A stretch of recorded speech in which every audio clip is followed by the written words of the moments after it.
Welcome to another edition of Peralta Matters. I am your host, Jay Calhoun. Today's episode will be discussing the finances here at the Peralta colleges, the new recently passed bond measure, and the voting coming up here in November. So sit back, relax, and let's get into what matters here at Peralta.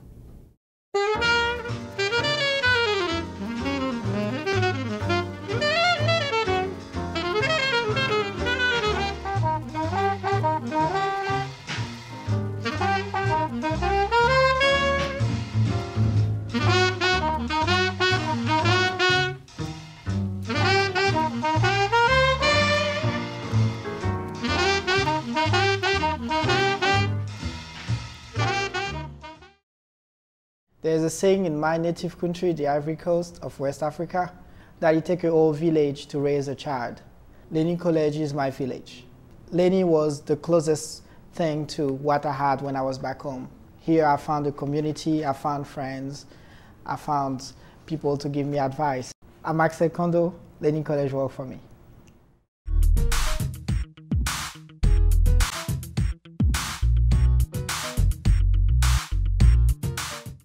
I'm Congresswoman Barbara Lee. Join me in watching Peralta TV. Welcome back to Peralta Matters. I'm your host, Jay Calhoun. We are now joined by Matt Goldstein, president of the PFT. How are you doing, Matt? Nice to see you, Jay. You too, sir. Thanks for having me back. Ah, man, it's a great pleasure to have you. It's great to be here. So, before we get into the meat of the situation, let's talk a little bit about how you as a president and your organization are approaching our new school year, the new challenges, new things coming up in your field. Well, as with so many folks in public education, we're still reeling from the budget cuts, of course. So, trying to figure out how to make the ship run with a depleted crew and depleted resources is a challenge. There are fewer classes. Our own ranks have been diminished pretty radically. We've seen a decline in our membership and our unit, that is the actual number of faculty people working at the colleges. Wow. So part of our issue is simply trying to figure out how to be a fully realized, comprehensive unit when we're seeing such massive cuts. Now, in the classes closing, the teachers being lost, there's still a need for students to be educated and Yeah, exactly. And if anything, the need has become even greater over the last several years. I mean, one of the terrible ironies of this moment is that precisely as resources are being cut, there's a growing demand, because when the economy goes south, people want to be retrained, they want to go to school, and of course we have fewer sections and fewer teachers to teach those sections. So it's really one of the, as I say, terrible ironies of this particular moment. Been done before, kind of been around this situation before. What do you see as something that you can look forward to, or something that you can instill in your colleagues to say, yes, we have this issue, but here are some of the things we can do to get out of it, or deal with it as culpable as possible? Yeah, Jay, a little historical perspective is really useful, and I find talking to the old hands gives me a little encouragement in these situations. They've seen worse. So you talk to the folks who've been here 30, 40 years, and they went through terrible layoffs in the 80s. They saw the faculty ranks just withered by budget cuts. So.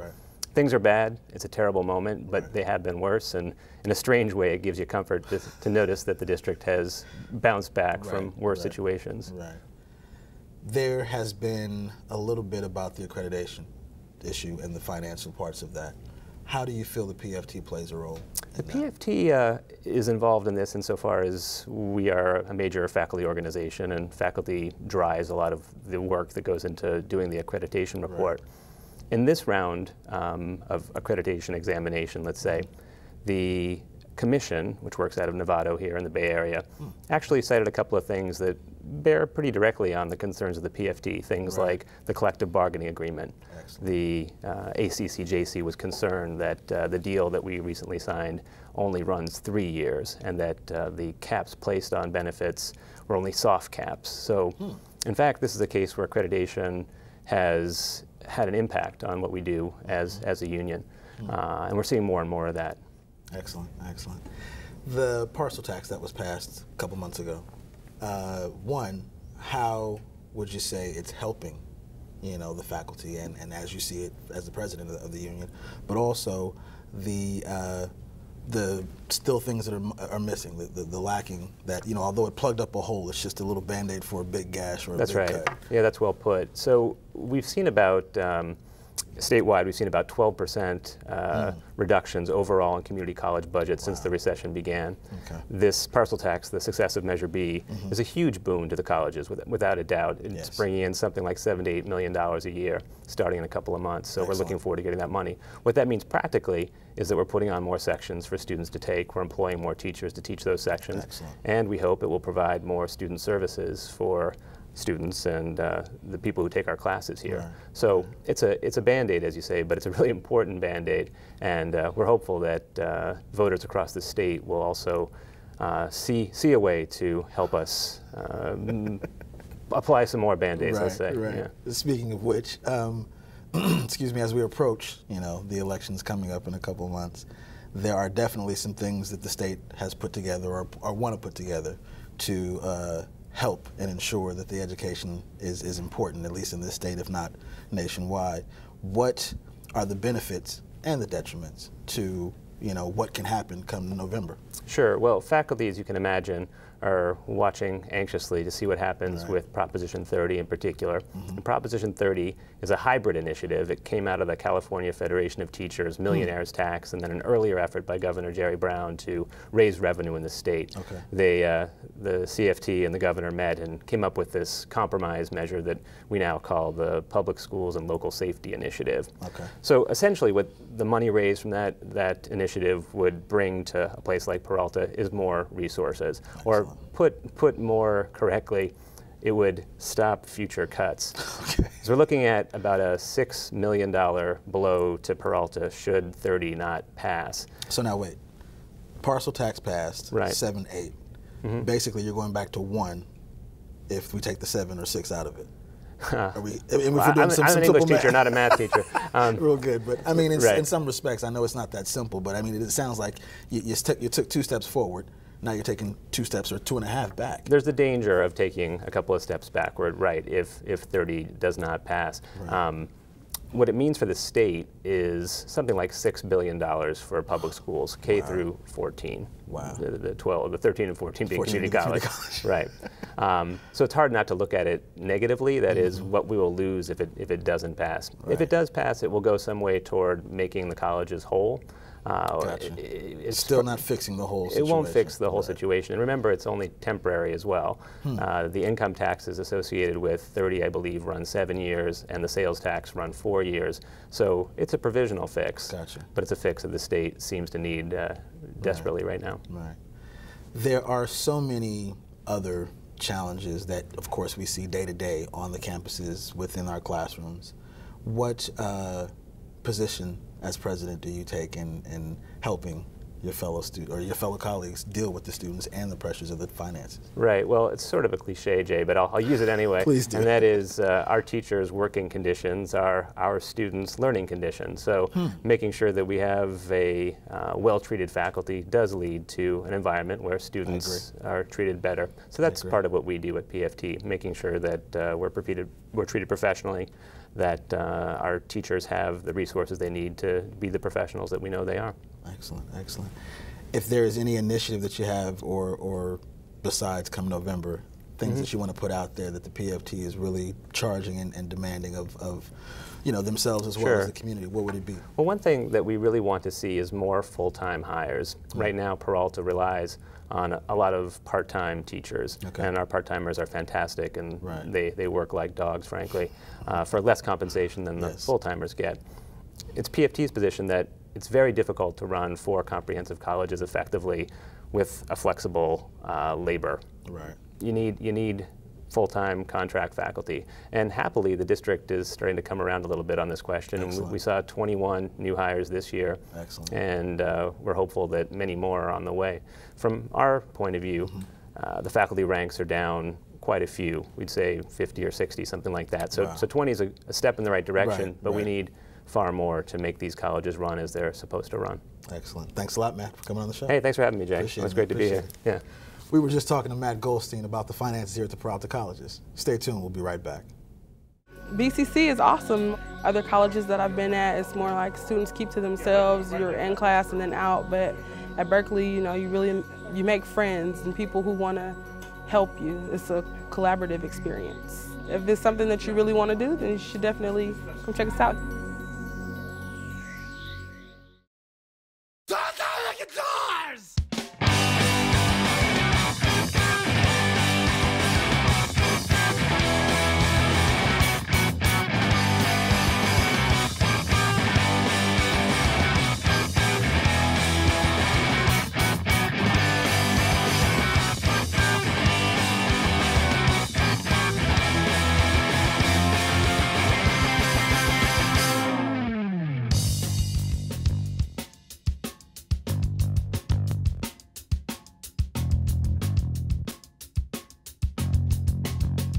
Turn the guitars down. It's time to sculpt the sound. The volume's too high. He is not horsing around. Turn the guitars down. It is the classic standoff. We like to play at 11. You like to turn us off. Turn the guitars down. Welcome back to Peralta Matters. I am your host, Jay Calhoun. We're still talking finances here at the Peralta College, and we are now joined by Ron Gerhard. How are you doing, sir? Doing well, thank you. Thanks for coming on the show, man. Thanks for inviting me again. So, first things first, what's the state of our money here? The state of our money. Well, at the last board meeting on September 11th, the board adopted our operating budget for fiscal year 12-13, and Excellent. we have a balanced budget. And we have a surplus, a fund balance of approximately a little in excess of 7%. So we are financially stable and moving on, you know, in accordance with the requirements of the state. So we're doing well. How will this passing of a budget help us in terms of the questions that raised by accreditation? Well, passing of the Peralta-specific budget does a lot. And it communicates to the Accreditation Commission that we're doing everything that we need to do internally to operate and manage our budget and our fiscal fiscal matters. So from that perspective, I believe that it says a lot, it communicates a lot to accreditation. Now, the big question is what's going to happen at the state level, especially with this Prop 30 that's going to be on the ballot in November. And right now, everybody around the state is paying particular attention to that because of the significant consequences of a passage of that proposition has on all community college districts. Right.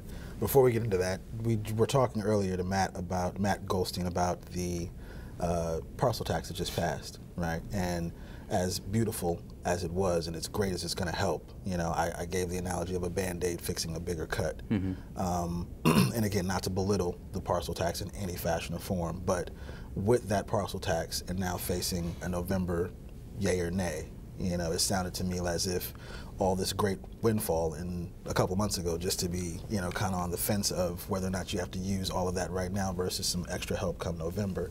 First, talk about what does the parcel tax help our finances with, and then how does it play out in November? The parcel tax has been, it has been a blessing. It's been a godsend. You know, for the last two previous fiscal years, we've had to cut in excess of $10 million per year to balance our budget. Wow. And we're talking cuts. You're like money that you just don't have. Exactly. You know, just to balance our budget. And so the parcel tax has been the first glimmer of hope, if you will, that we've had over the last at least 3 fiscal years that I've been here, that provides us resources really to better our institution and better ourselves and better the education and the quality of education to students. And we're talking basics here. We're not talking about brand new, you know, computers and laptops for everybody. We're talking about just simple services and classes for students to take. Absolutely. And you know, much of that has been, well, all of the parcel tax, the way it had been communicated to the voters in statements and actual the ballot language itself, communicated to the voters that we were going to use this money specifically to maintain programs and services to the students. And it's not money that can be taken away from us, Peralta, by the state. So it's a solid, one of the few pieces of solid funding streams that we have.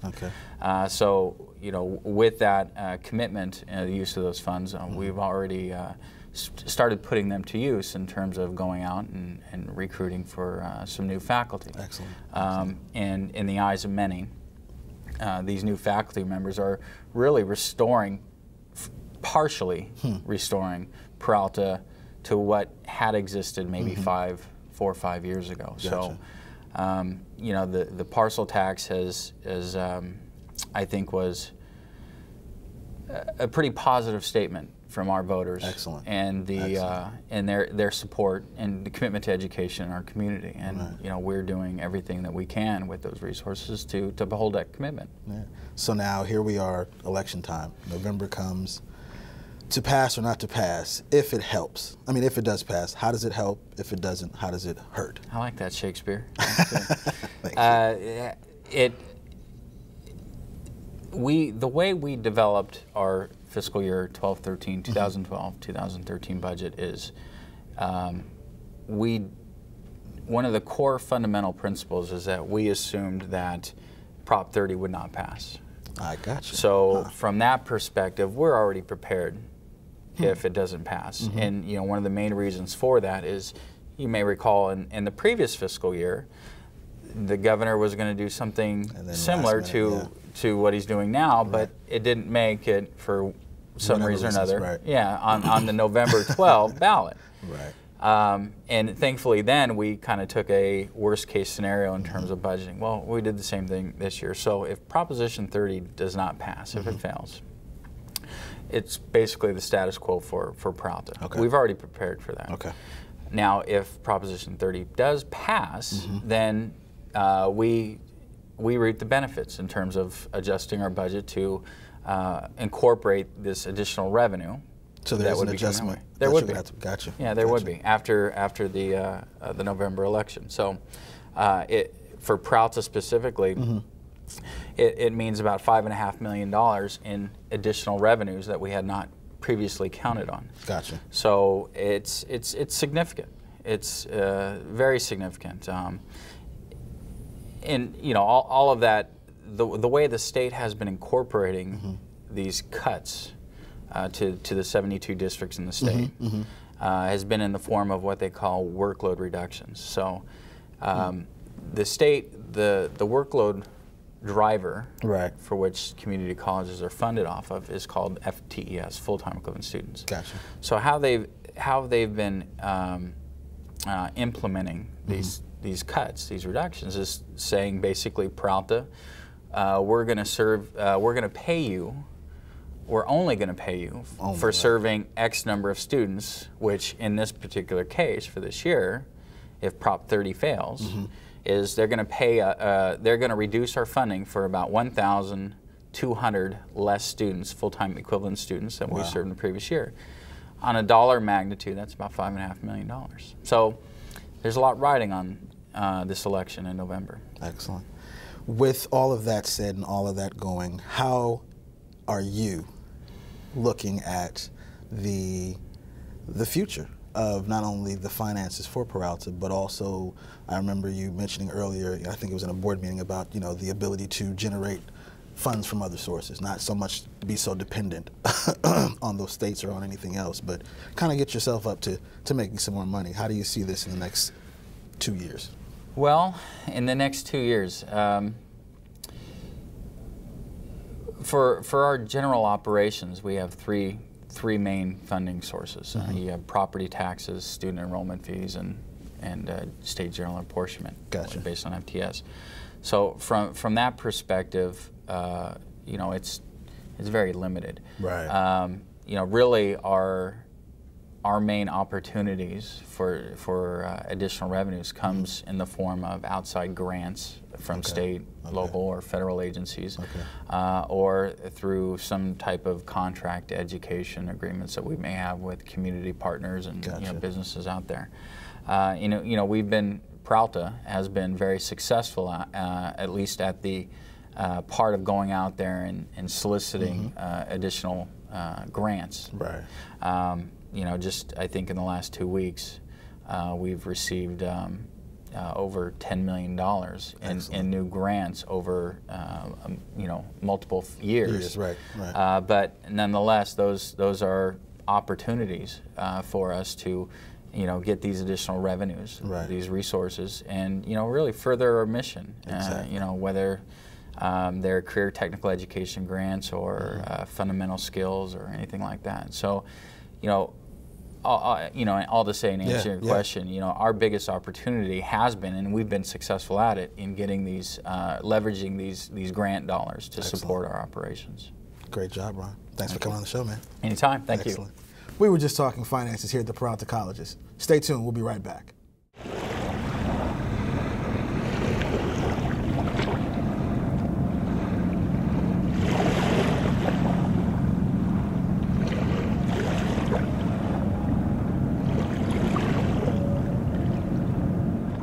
Welcome back to Peralta Matters. I'm your host, Jay Calhoun. We're now getting the student perspective of our financial issues here at Peralta Matters. Chris Cook, how are you doing? Pleasure. Thanks for coming on the show, man. We're talking money. One, how it affects, how the cuts basically have affected our colleges from a professor standpoint or the teacher standpoint, from an administrative standpoint. Let's get the student perspective on, one, how did the past 2 years cuts really affect kind of what we were just talking about off camera, your ability to fulfill your educational plan? Sure. I guess the biggest thing is the availability of classes. There's a significant drop in the offerings, and there's always students, and it almost seems like there's more students, but it just may be that there's just less classes. But not being able to take a course that I need to get a degree or certificate, or what I really want to do is transfer, it slows me down, because especially with the state schools, because they have an application process where you have to apply usually about a year ahead, and because of their budget cuts, they're also restricted with how many students they're able to take, and they've kind of made it tougher to get in, because they're looking at the same thing across the board. So if I can't take this course this semester, I have to wait next semester. That might put my application to another whole year, and so now you're 2 years out of a mission that you tried to give 2 years. Exactly. To do. And it's tough. It's really tough, because if you're trying to get into the workforce, you want the training and that knowledge to be fresh. You don't. And if you've been taking a class once here, and then you had to wait 2 semesters to get another one in. But like I'm taking calculus right now, and it's been, I think, 2 semesters since I took the pre-calc, and I'm a little behind. Yeah. What do you see? I mean, I'm saying that you're the polling stick for all the students, but what do you think or feel amongst your fellow students as to the real, I guess, dealings with these cuts, because they're finite. You know what I mean? Once they happen, it's a wrap. They're no longer there. What creative ways, or what ways are you seeing students adjust to these cuts?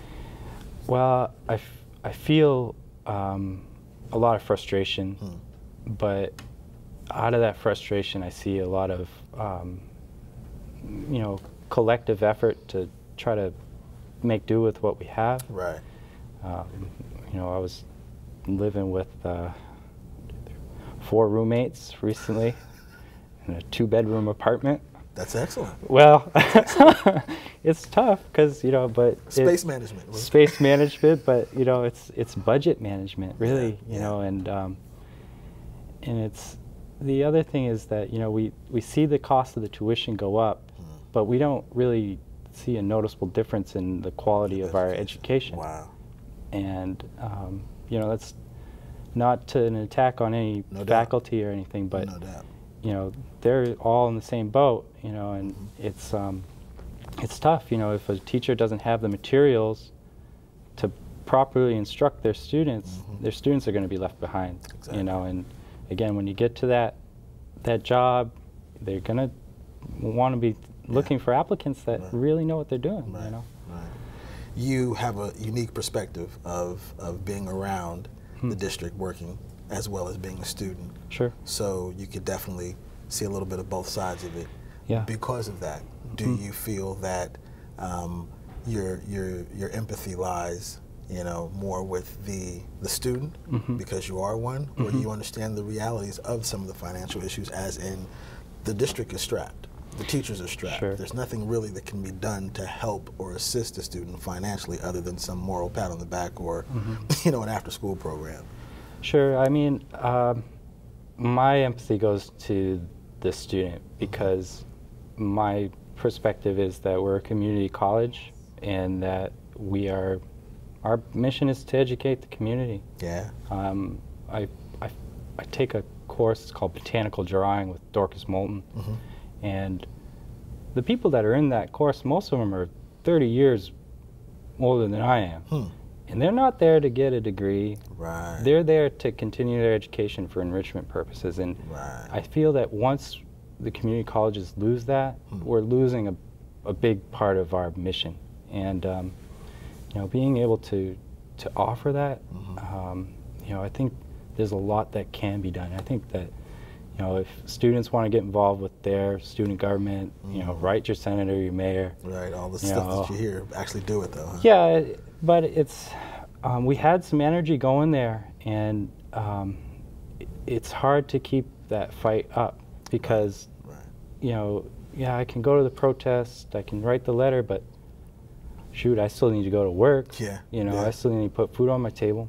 And it's your heart and your feelings really go out to these people because you are them. We're all in it together. Yes. It was like the other day, my girlfriend's boss, she says, "Do people really live paycheck to paycheck?" Wow. And I was just like, the disconnect that happens in that statement, is astonishing. Yeah. Well, we are connected, and we appreciate you coming on the show, Chris, man. Great job. Hey, thank you for having me. Excellent. We were just talking to a student about the financial issues here at the Peralta colleges. Stay tuned, we'll be right back. I'm a veteran, and I was looking into some of the trades.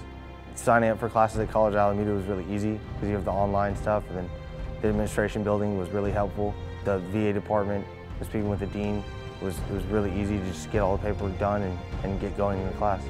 It's an easy transition from the military in Iraq to coming into here.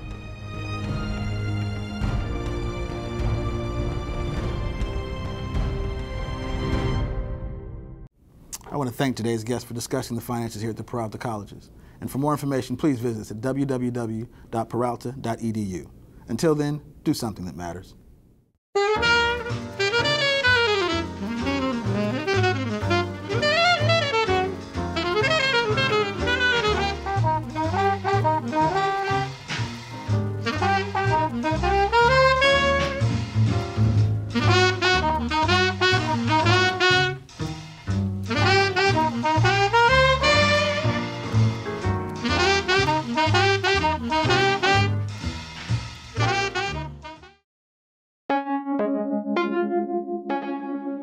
Peralta TV, programs that matter.